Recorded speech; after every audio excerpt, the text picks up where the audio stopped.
Alright, YouTube. So this is going to be a video on Ethereum Classic. I'm going to show how to mine it first, some good settings for it, what pools I use, reasons why to mine it, and of course how to mine it. And we'll see how everything goes. I've been looking for some alternatives to Ethereum, and I saw ETC. I knew it was there for a long time, but decided to give it a try like about a week and a half ago, and I haven't been let down. So let's get right to it. And the first thing I'm going to show you is how I mine it in Simple Miner. So here in my Simple Miner, you can see right now I'm using the Epool for Ethereum Classic. There's multiple pools out there. I was using Ethermine or Ethermine, and I was having some issues. I noticed the ETC pool for Ethermine was like disconnecting. So my machine would still be sitting there trying to accept, or would actually accept its shares, but it couldn't really mine it off and on for like 5 to 10 minutes. And then my Simple Miner would reconnect or disconnect, reconnect to the pool, and it would start mining again. Kind of annoying. I did Ethermine for ETC for 3 days and got my payout, and now I'm testing it on the Epool and see how it does. Alright, so the first thing you want to do is, if you're using Simple Miner, you're going to go in here to your rig groups, and this is for your Epool. This is Epool ETC. If you want to take a look at this, we'll take a look at it.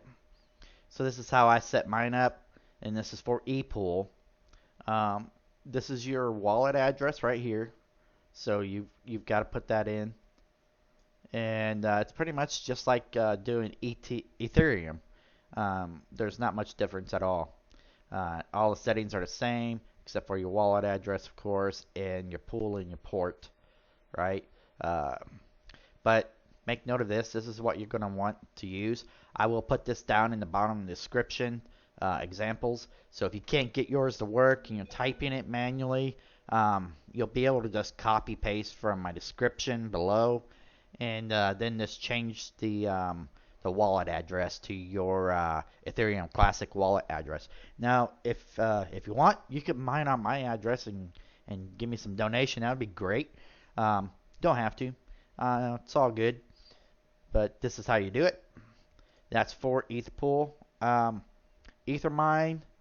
As you see, I mined the Exodus for my Ethermine. I've been using Claymore 11.8. I'm not sure if that might be the issue with my once in a while losing like a ghost connection to the pool, because I started using 11.8 not long ago, and then I started seeing this issue off and on. I'm gonna mess with it some more and see if I can figure it out.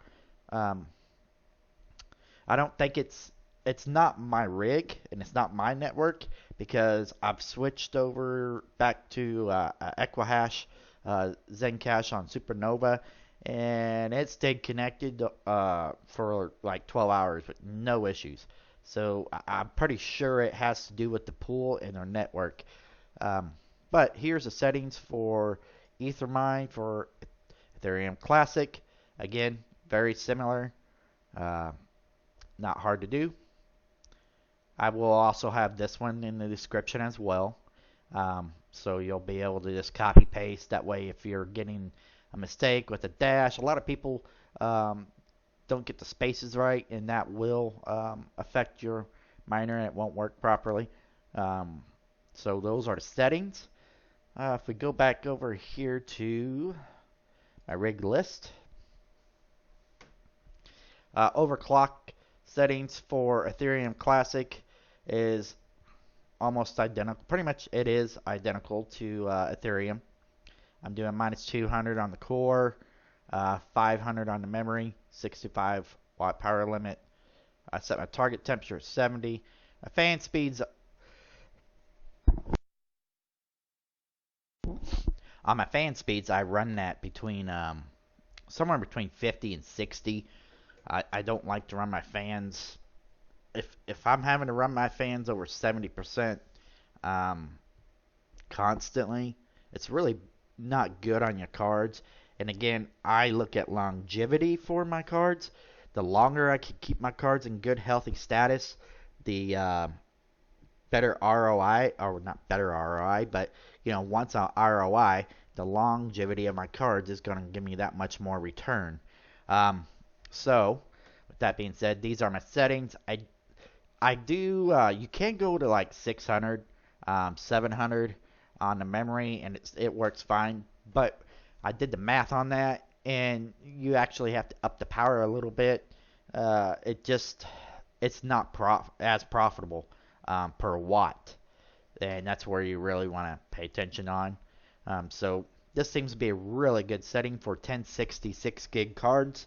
1063 gig as well, same settings. I don't use the 3 gig cards. I did for a while, but I future-proofed my rigs, my 1060 builds, and basically sold all my 3 gig cards and kept my 6 gig. The reason why is I do Equihash and I do Ethereum. I do X16R, Ravencoin, Motion, Ethereum Classic, Ethereum, Zencash, Komodo, Zcash, and I want to make sure I can continue doing all of those and have those options, because that's why I like the 1060 6 gig. It gives me good options in future, because at some point a lot of those algorithms are going to change up, and that 3 gig card is not going to have enough memory for the DAG file. So you got to keep that in mind. Yeah, you could get a 3 gig card. You might get it $50 cheaper than a 6 gig. It's like $50, $60 cheaper. But if you get the 6 gig, you're future proofing yourself. That's why I recommend the 6 gig. But these are the settings for that.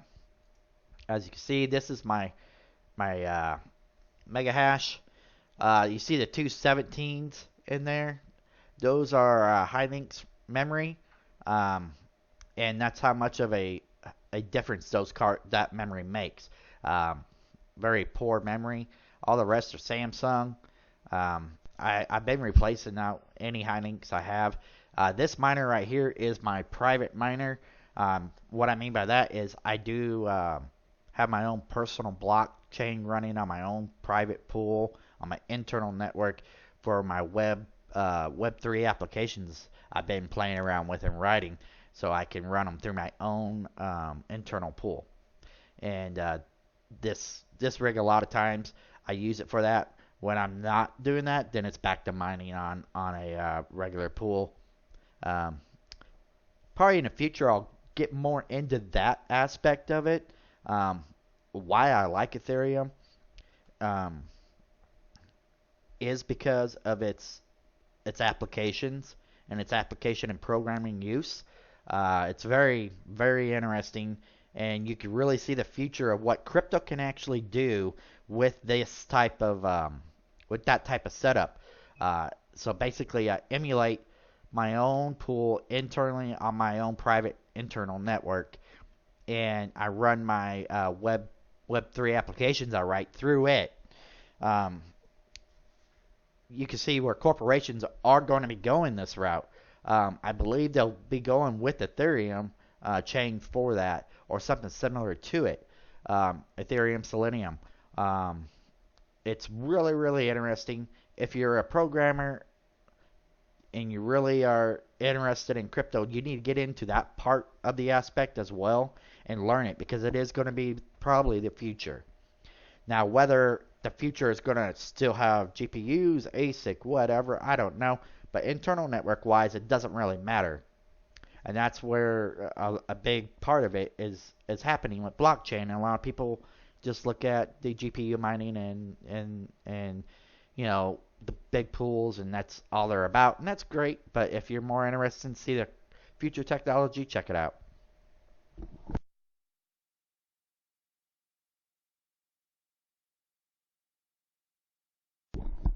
Sorry about that. Had to get a drink.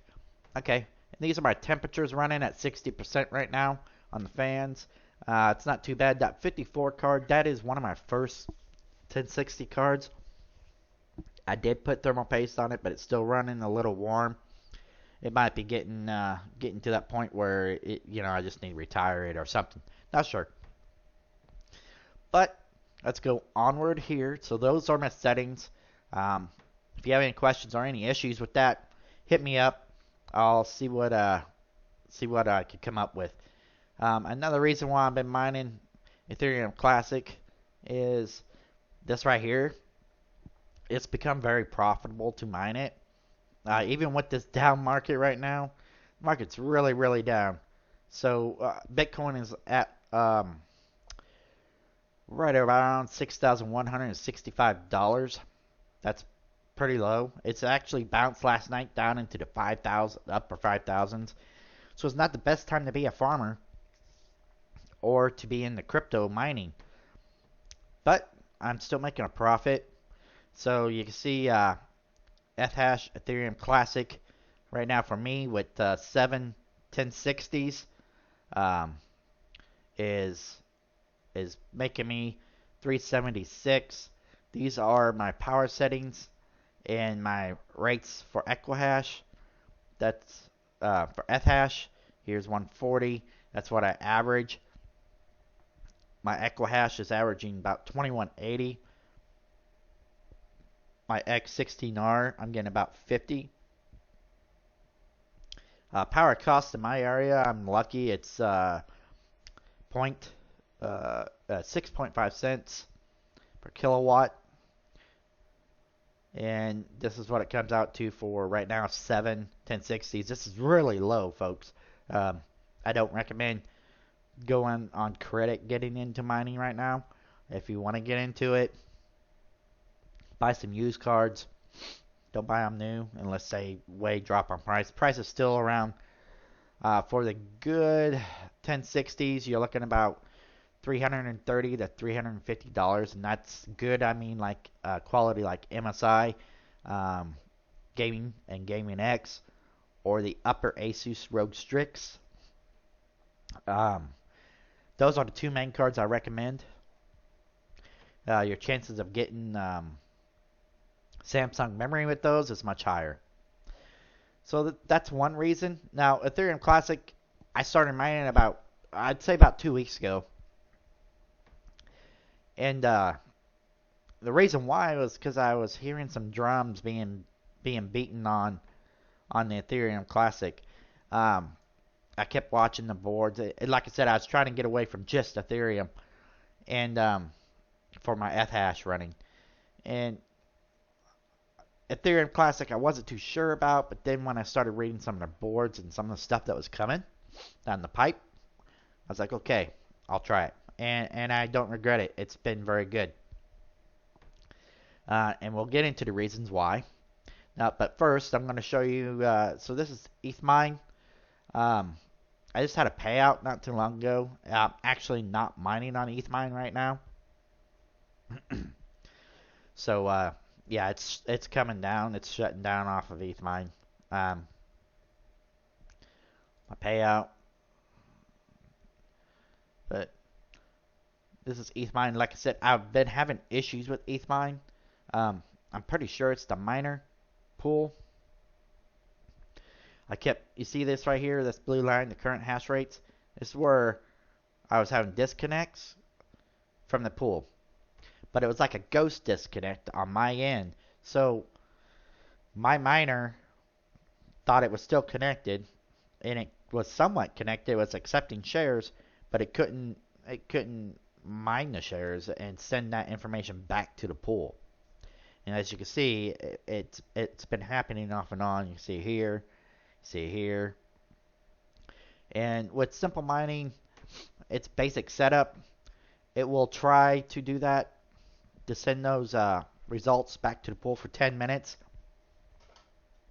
After 10 minutes, it will redo your connection for you automatically. And then, as you can see, it reconnects and everything. Mine's great. But this current hash rate, you see it's just all over the place on Ethermine right now. I don't know why. I've got a suspicion, but not sure. I think it might be some ASIC farming going on there. I would probably definitely attribute that to it because you can see where it's just big, huge spikes. Because you see my reported hash rate is level all the way across. And then the other pool I'm using that I'm testing now for the next 3 days is Epool. .io, and it's looking pretty decent. My hash rate, as you can see, for 60 minutes is right at 147. The 3-hour average is 143. Excuse me. So that's not too bad. On the 7 cards, I'm going to get about 2 ETC, right around $33. And that, again, is what this bad current rates that we've taken pretty good hit right now on mining. And so yeah, it's kind of basic. What you do is when you set up back there on Simple Miner, like I had showed you before, excuse me, you take your mining address and you go to this etc.epool.io. You put your mining address in here, you search, and it will pull up this page for you. And then you just save it to your favorites, and you can check in on it when you want to check in on it. And you can see what you're actually mining, how your mining performance is doing over periods of time, and that's basically how that works. And Ethereum Classic right now, even with the downtrend, Ethereum Classic has been rolling uphill. If you take a look here, it's had some big spikes in the past, but you know, that was in 2017. Let's go to the 7-day lookout. So as you can see, even with Bitcoin going down, Ethereum Classic's been doing really well. It's been staying pretty solid. It had some dips here from last night. This is where Bitcoin actually went down to like 5,800, which really hurts. But it's still profitable, so I'll still be mining. It's just the way it is. ROI for those who are just getting into it, yeah, it's going to be longer. That's where you got to make a choice. But that's a different topic, so we'll move on. Why ETC? Okay, so ETC for quite a while. I've been watching them for quite a while. I was curious for a long time. What is it? And so basically, it's the original Ethereum blockchain before Ethereum did a lot of stuff that they promised they would not do. Let me get a drink, folks.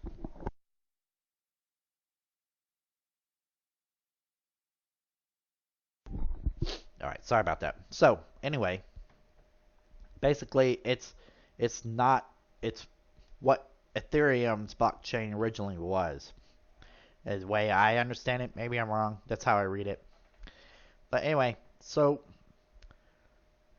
first thing, I kept hearing about ETC being accepted by Coinbase. Just about every GPU farmer, ASIC farmer, knows who Coinbase is. They don't accept a lot of coins. But Coinbase is one of the big players when you want to cash out to USD. And for them to add ETC, that's big. That is really, really big. What I'd really love to see someday is Zencash be on Coinbase. That would be so awesome. Or even Zcash. Any kind of Equihash. So, yeah. Coinbase took ETC in. So, that was big, big news. And it changed the options for being able for a lot of people to mine ETC. It's a direct, faster way to cash out the USD with less transactions, which equals less fees. So, yeah, makes it even more profitable. The other big news was Saturn Wallet. And if you take a look here, this is a good link about Saturn Network, Saturn Wallet. Um, this right here, it's big news because the devs with ETC were having some issues getting their Ethereum Classic to work well with Ethereum at its current blockchain. And so there was two separate wallets. You couldn't really integrate the two cryptos into the same wallet and have it work really well. They had a few wallets out there, but they were buggy. Um, didn't work well together. But the Saturn Network project, these guys worked on this. They got it working, and it works really well. It's a browser base, which myself personally I don't like, just simply because being browser based does open you up to security, and things like that. If you're really mindful about your security on when you're on the internet and all that good stuff, okay, browser based is good. I don't really use them. I use wallets like Exodus, and hard wallets and stuff like that. I use uh, what's it called, Ledger. I have a Ledger Nano S.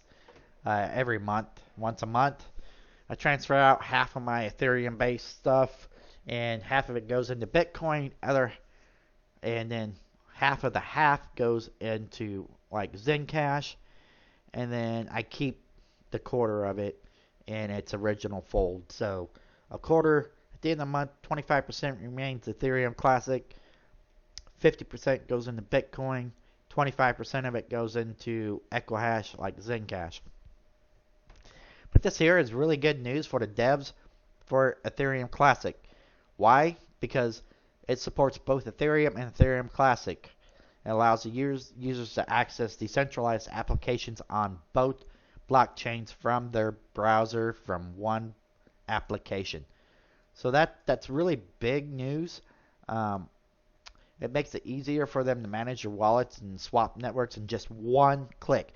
Right now, to swap networks on a wallet, or the way it was before, it was terrible.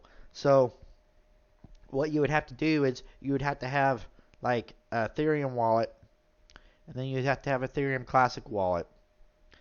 And when you open up Ethereum wallet, it would have to sync up to the Ethereum blockchain. And then everything would work, and you can see do transactions, whatever you want to do. Ethereum Classic, you had to close your Ethereum wallet, open up Ethereum Classic, sync it up, and then do whatever you wanted to do. Now you could do that all from one wallet. It syncs both networks, and you just swap in between the two with just one little tiny click. So that's really nice. ETC took a big notice into this. ETC didn't have a very complex wallet, and it didn't have a ability to provide that functionality. So the devs ETC took a big look at this. The Saturn Network guys shared their programming with ETC devs.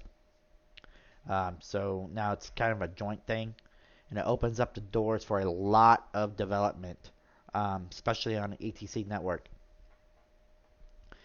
So that's going to make ETC's future very interesting.